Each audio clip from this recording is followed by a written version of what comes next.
Num movimento ousado, ainda mais para quem ganhou uma eleição conturbada, num país polarizado e por uma margem minúscula de votos, Lula substituiu o comandante do Exército. Saiu Júlio César de Arruda e entrou Tomás Miguel Ribeiro Paiva, supostamente indicado por Alexandre de Moraes, sim, por um ministro do STF. A troca de comando no Exército deixou a caserna tensa e alguns brasileiros esperançosos de que essa tensão toda fosse obrigar as Forças Armadas a agirem. Como? Eu não sei. Mas piora, porque uma semana depois da troca de comando no Exército, o ministro da Justiça, Flávio Dino, detalhou o plano para a criação de uma Guarda Nacional. O anúncio acirrou ainda mais os ânimos dos militares. Mas eu confesso que não entendo direito da política do coturno e da baioneta. Por isso eu chamei o meu amigo Luiz Kawaguchi para que ele explique a quantas anda a relação entre os militares e o executivo depois dos atos de vandalismo de 8 de janeiro e depois de Lula insistir com essa história de Guarda Nacional, que não sei não, me cheira muito, mas muito mesmo, a venezuelização do Brasil.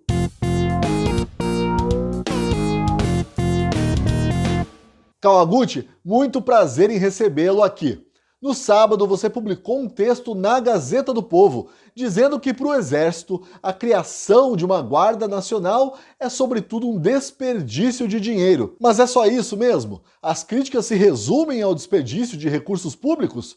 Não há nenhum temor de uma venezuelização do Exército? Isto é, do controle ideológico do Exército? Olá, Pozonov. É um grande prazer falar com você e com o telespectador da Gazeta do Povo. Primeiro eu queria dizer que não existe uma posição oficial, institucional das Forças Armadas sobre a criação de uma Guarda Nacional. O que a gente pode fazer é conversar com membros da cúpula das Forças Armadas para saber mais ou menos como eles estão pensando. Eu fiz isso durante os últimos dias e o que eles me disseram é que a primeira preocupação é sim desperdício de dinheiro público. Por quê? Porque o Exército já tem plenas condições de proteger a Praça dos Três Poderes e Brasília como um todo. A Polícia do Distrito Federal também tem capacidade de cumprir essa função. O que pode ter acontecido nos atos de vandalismo no dia 8 de janeiro são falhas, possivelmente falhas de comando, de preparação. Tudo isso está em investigação. Mas não justifica criar uma nova instituição com uma duplicidade para fazer a mesma coisa que já é feita por duas outras instituições. E sobre a venezuelização, sim, existe esse tipo de preocupação, sim. Existe uma preocupação na interferência, uma preocupação de interferência na missão das Forças Armadas, existe uma preocupação de interferência nas instituições de ensino das Forças Armadas e também no sistema de promoções. A missão é exatamente isso, ou seja, uma das missões constitucionais das Forças Armadas é a garantia da lei e da ordem. Se você cria uma outra instituição, uma Guarda Nacional, para fazer isso, você está interferindo na missão das Forças Armadas. Sobre a questão das promoções, as Forças Armadas têm medo que o Partido dos Trabalhadores interfira, queira determinar qual oficial pode ser promovido, qual não pode ser promovido, para ter uma espécie de aparelhamento dentro das Forças Armadas. Essa é uma grande preocupação. E também a questão das escolas de formação. Um dos grandes medos dos militares é que o governo do presidente Lula coloque administradores, ou seja, talvez administradores civis dessas escolas que há décadas já formam os militares. E aí poderiam mudar currículos, mudar a forma como a história é ensinada. Uma das grandes preocupações é que eles mudem a interpretação da participação do Exército, que atuou ao longo da história brasileira em diversas crises políticas, desde a época do Império até o século passado. Essa é uma das grandes preocupações dos militares, que haja uma interferência nessa área. É isso que se fala quando se trata desse tema de venezuelização do Exército. Bom, recentemente houve muito auê por causa da troca de comando no Exército. Aliás, numa reportagem do meu colega Wesley Oliveira, fica claro que Lula está feliz da vida com o novo comandante, que parece todo disposto, alegre e contente em se submeter ao comandante em chefe, Lula. Mas e quanto à Marinha e à Força Aérea? Ao contrário do que acontece com os poderes da República, eu poderia dizer que as Forças Armadas pensam e agem de forma harmônica entre si? Sim, em geral, as Forças Armadas atuam de forma harmônica, mas quando o assunto em questão é o papel delas como garantidoras das instituições e da lei e da ordem, as atenções geralmente recaem sobre o Exército. Isso porque é a maior força, com mais de 200 mil combatentes, enquanto juntas a Marinha e a Aeronáutica têm cerca de 100 mil integrantes. Na prática, essa tarefa de garantia da lei e da ordem cai no colo do Exército. E a instituição está numa situação bastante delicada. De um lado, você tem milhares de manifestantes e muitos militares, a maioria da reserva, que acreditam que o Exército deveria ter atuado como um grande solucionador do atual cenário de crise política. Eles são motivados principalmente pela lamentável normalização da candidatura do presidente Lula, da atuação do STF como vítima, investigador e juiz de casos aí que interferem em liberdades individuais e também da omissão do Congresso. O Exército, por sua vez, avaliou que a decisão seria não intervir porque não houve um pedido formal do Executivo, do então presidente Bolsonaro, nem do Legislativo para atuar nesse cenário.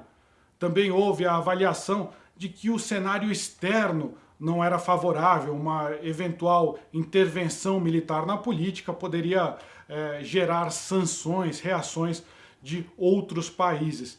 E também houve a avaliação de que, mal é mal, o país continua funcionando, ou seja, não seria uma crise tão grave na avaliação da cúpula do Exército do que em relação a crises que já aconteceram no passado do país. Só que do outro lado você tem o governo Lula, que após assumir, começou a acusar o Exército de politização. Isso levou até a substituição do recém-empossado comandante do Exército, que era o general Arruda. Isso pegou bastante mal nas fileiras militares.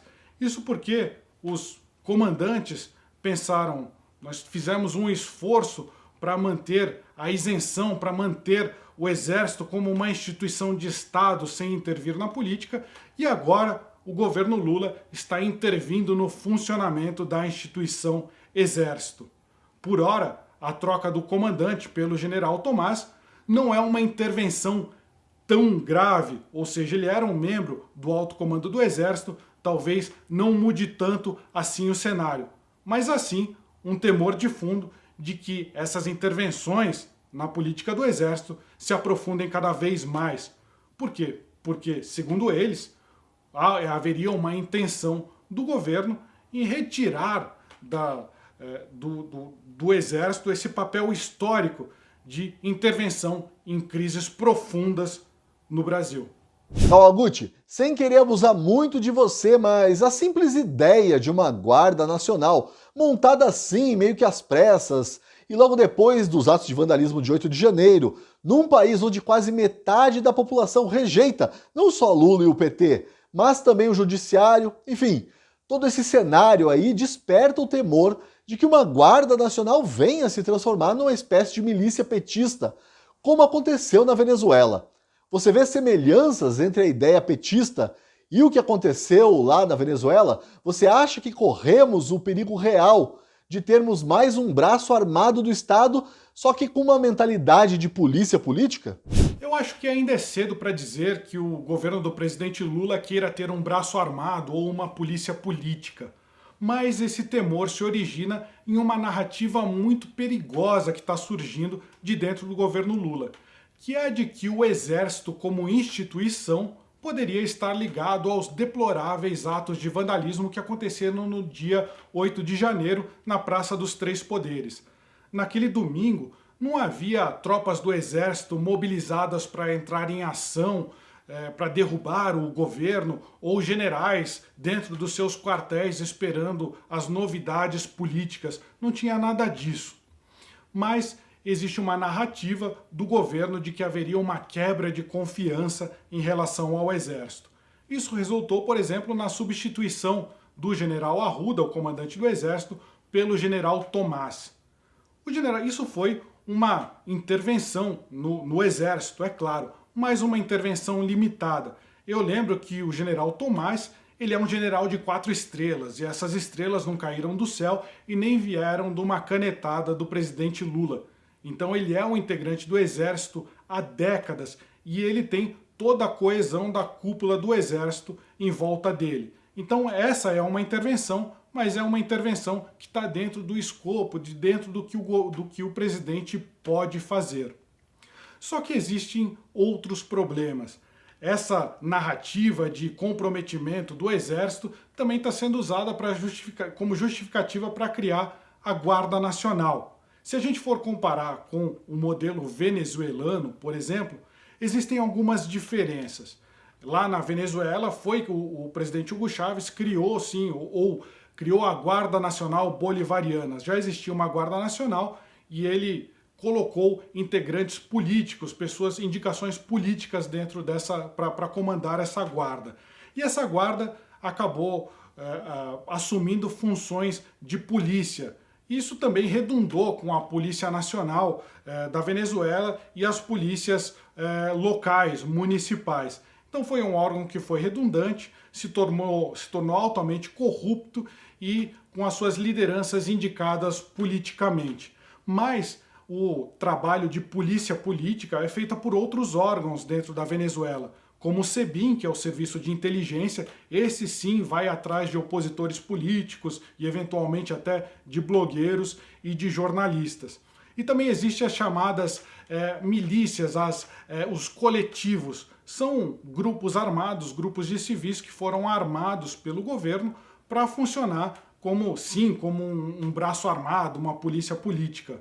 Por enquanto, se o governo Lula quiser copiar apenas o modelo da Guarda Nacional venezuelana, vai ter um modelo redundante, da mesma forma que aconteceu na Venezuela. Mas não é necessariamente uma cópia do modelo de polícia política venezuelana. Dito isso, é o momento de ficarmos atentos. Por isso que eu disse, não há evidências concretas de o Brasil estar seguindo nesse caminho de polícia política da Venezuela. Mas não significa que não pode acontecer. É uma questão de ficar atento. Este foi Luiz Kawaguchi, titular da coluna Jogos de Guerra da Gazeta do Povo. Você também pode assistir ao Luiz no canal do YouTube da Gazeta do Povo todas as terças-feiras. No meu texto de hoje para a Gazeta do Povo, eu menciono a possibilidade remotíssima, de uma peleja entre Alexandre de Moraes e Lula e pergunto, de que lado você ficaria? Só não pode ficar em cima do muro, hein? Assine a Gazeta do Povo, clique no link que você encontra na descrição deste vídeo. Vai lá, você não vai se arrepender. Custa apenas 99 centavos nos primeiros 2 meses de assinatura. Por esse valor, você tem acesso a todo o conteúdo de um jornal que não ofende a sua inteligência, que te respeita e que dialoga com você.